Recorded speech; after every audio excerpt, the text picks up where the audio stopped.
Hello, hello, at magbabalik ang inyong kainday. Kumusta kayo? So, ito nga po, magagawa ako ng aking mini vlog. So, naisipan ko ngayon pumunta dito sa aming kapitbahay na talaga namang tourist spot din. Dito sa Thermal Valley, sa Beitou, Taipei. So, ayan, first time ko siyang puntahan ngayon. Kahit kapitbahay ko lang talaga siya. Yes, kapitbahay ko lang itong Thermal Valley, pero never ko siya napuntahan or never ko siya pinuntahan dahil ako ay tinatamad.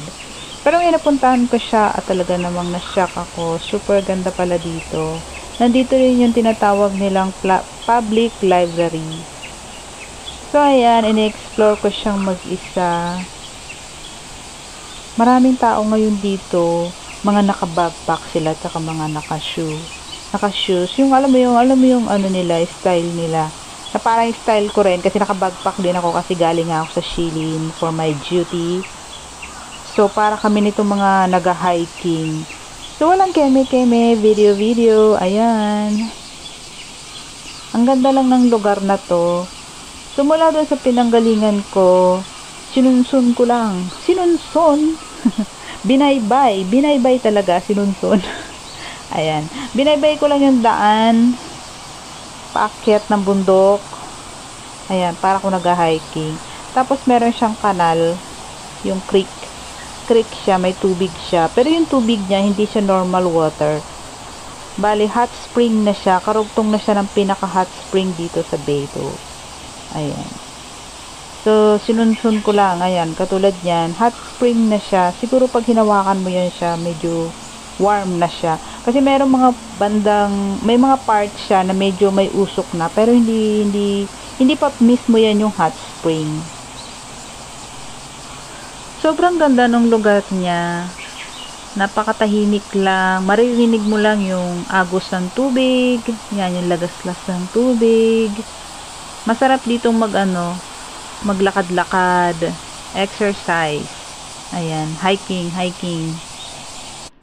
So, karamihang dito, mga matatanda, mga nakasalubong ko, mga matatanda, mga nakabagpak, may mga tungkod.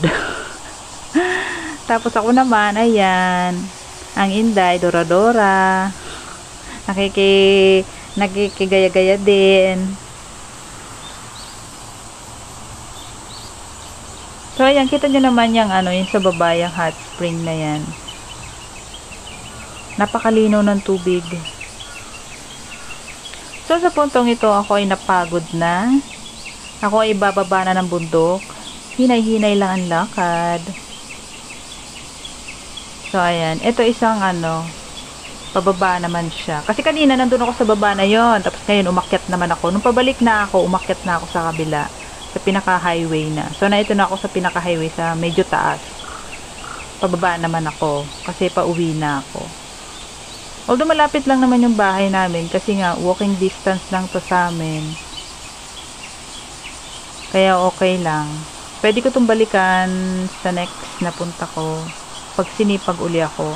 Pag sinipag uli ang inyong kainday. So, ayan, pagbaba ko, may nakita akong isang Taiwanese na nagko-concert. So, ito nga po pala yung ang public library. Ayan siya.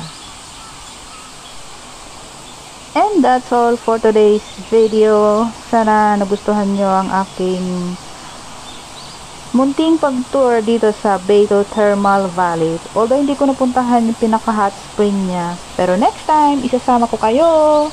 Yan, tulay muna ang inday sa release ng tren. Ayan.